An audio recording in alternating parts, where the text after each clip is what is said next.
This is a story about what happens when you have breast cancer, told in real time. So it was probably about 3 weeks ago, a little over 3 weeks ago, that I got a text from you. And the text said, "Good morning, my friend. I want to get your opinion. In the last 2 weeks, including the 3-hour treatment Thanksgiving week, I've been feeling more ill than usual. I told my doctor I feel the dosage is too much, and she's being reluctant to change. I basically respectfully went off, I love you, in a message stating I want a mammogram ultrasound to see if the signs of cancer are still there, and she didn't respond. So the bottom line was that you weren't feeling well. You sent your doctor a note, and eventually you got a response. So let me have you take me through that day and then what has transpired afterwards." Well, I've had more good days than bad. But when I did have a couple of bad days, I'll tell you when it was. It was Thanksgiving weekend. So, week that was when it was the absolute worst. And, I talked to my doctor and I said, I don't understand why it's such a huge change all of a sudden. And it could be your body's just dealing with things differently. It could be the change of the season. My, allergies kind of start acting up. And it could be all of those things. But I needed to let her know that I don't understand why I'm feeling worse. The dosage isn't different and all that. And so one of the nurses has said to me, well, when you do start losing weight, sometimes, the dosage can be changed for that reason. And I have lost weight, but not a lot. Okay. I haven't had problems really with eating nor nausea, except that week. That week was the worst. So in a nutshell, just to get to the better part of everything, my doctor was reluctant, but not in a real negative way. So she just talked about how there's times when there's hills and there's plateaus, but she said she didn't want to change my dosage initially. And then we had another conversation and she said, you know what, if you're really feeling that bad, then I will make changes because at the end of the day, it's about what you want. And I'll do the best that I can with staying on target. So now there's a couple of other things that are going on too with this. I am wondering through this period, why is it that I'm not having imaging done? Because if my only thing I have scheduled is up until December 27th, that's it. That's all I've ever seen. That's all I've ever heard. I already met with my surgeon. So my assumption and my surgeon and I were talking about possibly a January surgery because neither one of us saw anything different as well. So while I'm feeling horrible and that following Monday, I'm saying to the doctor, I don't understand why I'm not getting imaging now because you said halfway through, blah, blah, blah. Fast forward to my next sort of triple treatment thing. All of a sudden, while I'm having treatment, and I'm just like, what is going on? So my doctor was away. And so the nurse practitioner came and she looked very perplexed. And she said, well, you have more treatment scheduled. And so I said, what are you talking about? Only thing that I have ever seen is up until December 27th. And she said, no, there's a whole, it goes into like February. There's another 8 treatments left. And the tears just started falling down my face because one, it was just disappointing, period. Because this is not something that you want to just get all of a sudden a change in. Yeah, you live your life by that. I had it changed by one day and I about lost my mind. So I get it. There's an expectation that you have. Exactly. But here's what happened. I explained that I need to speak to the doctor immediately. And I just said that, one, psychologically it's disappointing because not only me, but several people that are very close to me also thought that this was my last day. Well, December 27th was my last day. So I think they made plans to try to celebrate. I said, too, my job, although amazing, I have amazing insurance, healthcare, I have mad flexibility with my supervisor, and, there's no issue there whatsoever. But, if I don't have the days for leave, then that means I have to take FMLA, which is fine. I'm all set up for it. But those are non-paid days. And it's okay. I'm financially, I'm okay, but it still doesn't allow me to have the ability to make those changes right prior. And you're talking about now going into March for my surgery. That means that travel plans that I had made for like family stuff and all of that I was just going to celebrate. I was going to try to do a couple of things because I haven't had a vacation before I even started my job. So all these things would have to change, and they have financial implications as well. So I just said, you know what? It's fine. My big sister, Renee, was there. She's not my biological sister, but she's the only, she is my big sister. She was there. She said, hey, it's all good. Whatever we have to do, we're going to do it. So all of a sudden, the nurse practitioner is talking to me, and she sees how upset the information made me. So I guess because my doctor couldn't be there, my doctor asked somebody from her team to come. And this person was just not the right person. First of all, I'm really glad that he is still in a teaching stage, because he needed to learn a little bit of empathy. He needs to learn some people skills, some compassion. And I finally had to tell him, something, we both have a DR before our names for different reasons. And I understand speaking to theoretically and scientifically, but I'm sitting right here in front of you, and you are being condescending and aggressive. And it got so, I had to tell him, I'm not going to speak to you any longer. I'm only going to speak to my doctor and the nurse practitioner, because they understand the history and they understand why I'm upset. If no one told me that I have an additional 2 months, that's a big problem. And you should be understanding of that. But this isn't an understanding issue. It's a communication issue. And I told him, until we define it by what it is, we can't fix it. So stop speaking to me like I'm inferior to you. And so I made him leave. And it was so bad that even the patient behind me, her daughter, who was a nurse visiting her, got up and said something. And a couple of the nurses came over afterwards, because I even told him, I don't even think this is an appropriate discussion for us to have in this room, in the chemo room with everybody else around. And he just didn't hear. So it was a bad situation. But here's the great thing that happened. My doctor and I had a really great conversation. She took full responsibility, and that I can respect, because in life, nothing is going to be perfect. Sometimes the worst situation possible can happen, and you have to flow. But when somebody is being humble, allow them to be humble. And don't beat on them. So I accepted that. I accepted her apology, and I said, let's move forward. Here's the great thing. Right away, she said, you know what, Tita? We are going to schedule imaging. She said, because I wanted to do it halfway through anyway. She said, and my lump went away after 3 weeks. So, or at least we couldn't feel it, neither she nor I. Right. And if in fact there's some good things that come out of this, there might be a possibility that I still can go straight to surgery. Right.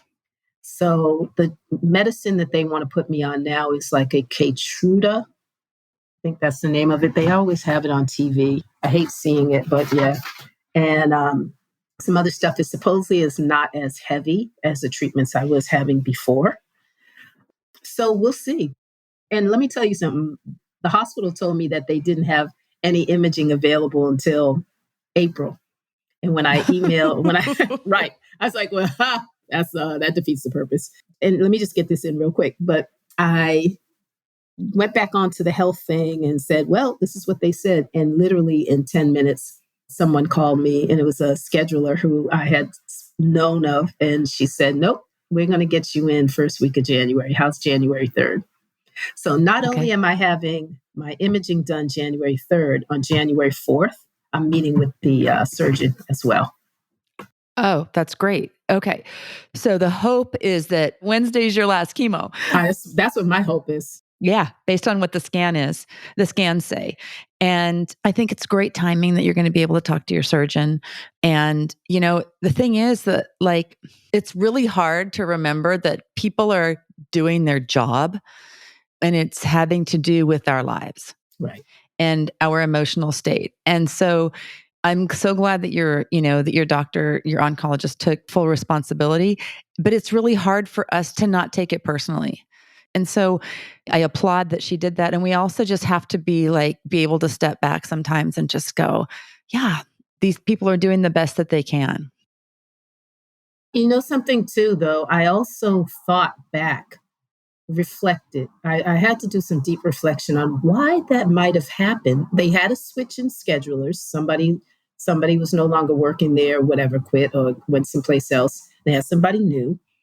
But also, I'm like, why would this happen? And then I thought about something that could have actually prompted them to forget that they didn't share it with me.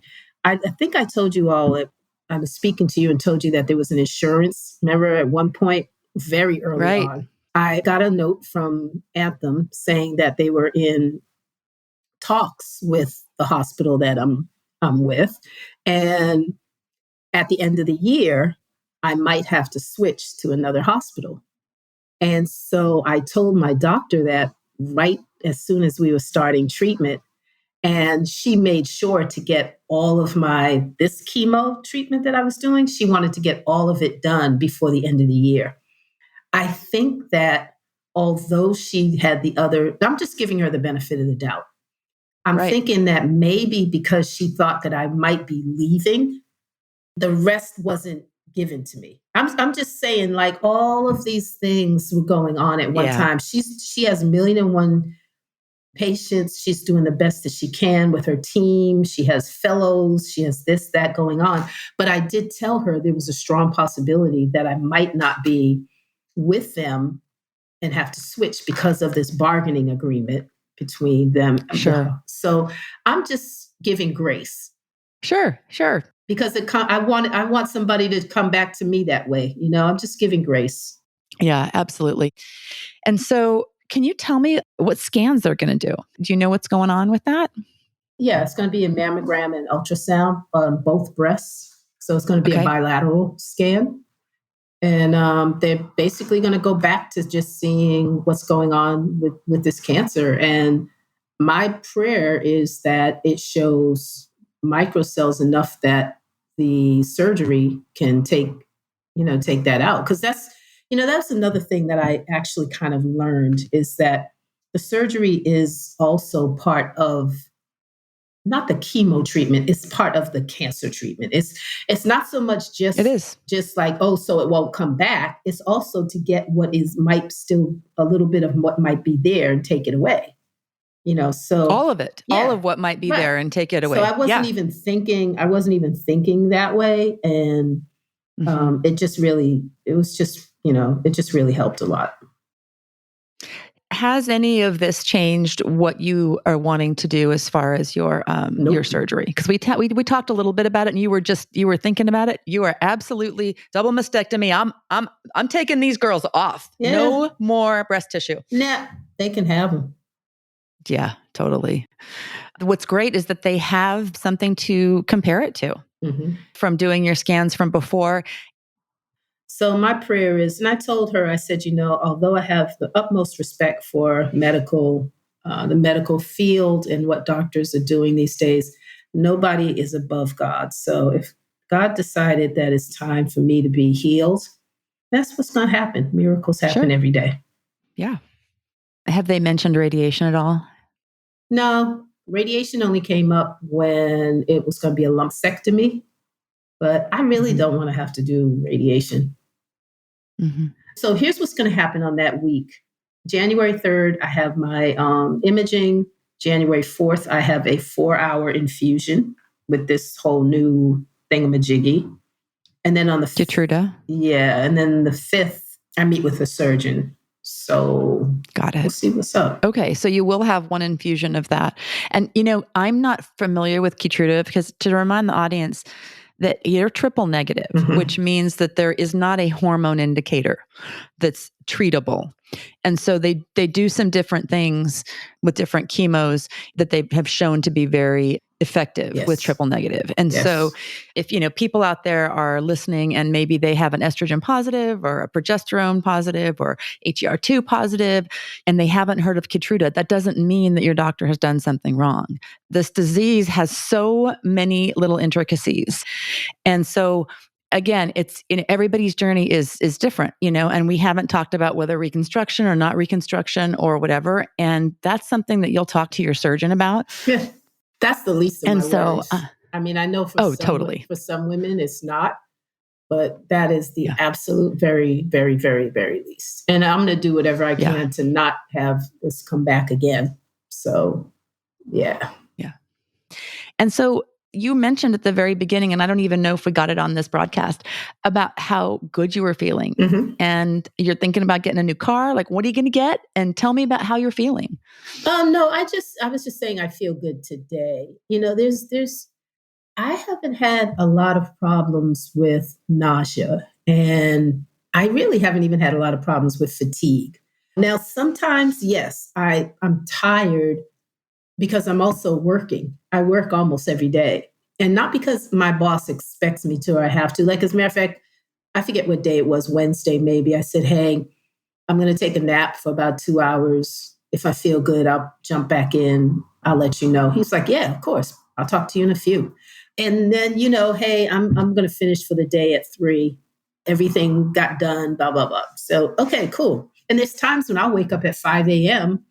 I'm wide-eyed and bushy-tailed, and I'm like, okay, so I'm going to get some work done, but some days are just really just hard. And what I was saying when I was saying I felt really good today, it was good mind, body, and soul. So, right. And I want to just make that a point because sometimes your soul is, and sometimes your mind is just, and that's really what's bothering you. It's not really the physicality of your body. And then other times, it is like I can feel that my muscles are not as strong. But today, I put up curtains and I drilled here and I did this and I did that. And I'll do a little bit of yoga, just some stretching. And that's a big deal. Yes. So absolutely. I just wanted to say, and as far as the car, I'm not sure yet. I'm a big time German car. I love Mercedes. I love Volkswagens. I have a Volkswagen Passat. And I do want their electric sedan, but it might not be ready till the end of 2024. So I don't know. I might be getting a benzo hybrid. We'll see. Fun. Super fun. When you write about the mind, body, and soul, it's really hard to get those things aligned. Yes. Another thing too is, I know that I have to say this because I have to own it, and I'm grieving as well. My mother passed away this time last year, and so she's pops up in my head. Normally every minute anyway, but it's even more so right now. Yeah, I completely get that. No neuropathy. No, just my toes and my fingers every now and then they feel a little like tingly. Have you been doing any of the cold stuff, or is it working okay without it? It's no difference. If I do the cold stuff, I'm still having these same little things. So what I find helps it is if I take a nice hot bath, I feel good. And if I'm walking and just keep walking and stretching, it feels better. So. Okay, so I'd like to talk to you again in a couple weeks. I'd like to talk to you tomorrow, but we're going to get back on here, and we're going to be like going back and forth anyhow, like with our texts and absolutely calls and stuff like that. Yes. But 2023 on its way out. 2024 is going to bring all good news and health and all of that. And you just look so good. Thank you. Just look Thank you. You know what's fantastic. creepy? I'm so that's kind of happy. weird. Like my hair is coming back, but it's like all the gray hairs. And you know, gray hairs are like they're on crack. They just go in any direction they want to go. They're ridiculous. But I'm like, why? Like literally my hair started coming back like 2 weeks ago. Okay. So funny. Mine started coming back 2 weeks before I finished Taxol, and it came back super gray at the top. Look at it now. Oh, wow. It's brown. Oh, yeah.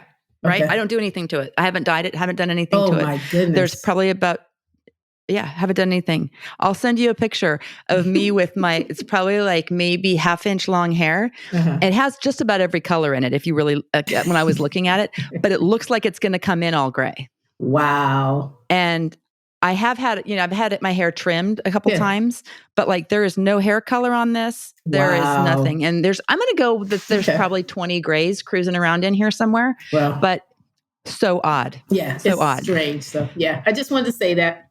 I know. I appreciate that. See what happens in a week or so. Okay. Well, I love you and I love seeing your smile. Love you too. Bye-bye. Bye-bye. Thank you for listening to Breast Cancer Stories. To continue telling this story and helping others, we need your help. All podcasts require resources, and we have a team of people who produce it. There's costs involved, and it takes time. If you believe in what we're doing and have the means to support the show, you can make a one-time donation or you can set up a recurring donation in any amount through the PayPal link on our website at breastcancerstoriespodcast.com/donate. To get the key takeaways from each episode, links to anything we've talked about, and promo codes or giveaways from our partners, sign up for our email newsletter. You'll get notes and thoughts from me related to each episode and links to the most useful resources for all the breast cancer things. So if you have chemo brain, you'll be able to just go read your email, find anything we talked about on the podcast without having to remember it. The link to sign up is in your show notes and on the newsletter page at breastcancerstoriespodcast.com. We promise not to annoy you with too many emails. Thanks for listening to Breast Cancer Stories. If you're facing a breast cancer diagnosis and you want to tell your story on the podcast, send an email to hello@theaxis.io. I'm Eva Sheie, your host and executive producer. Production support for the show comes from Mary Ellen Clarkson, and our engineer is Daniel Cruiser. Breast Cancer Stories is a production of The Axis, TheAxis.io.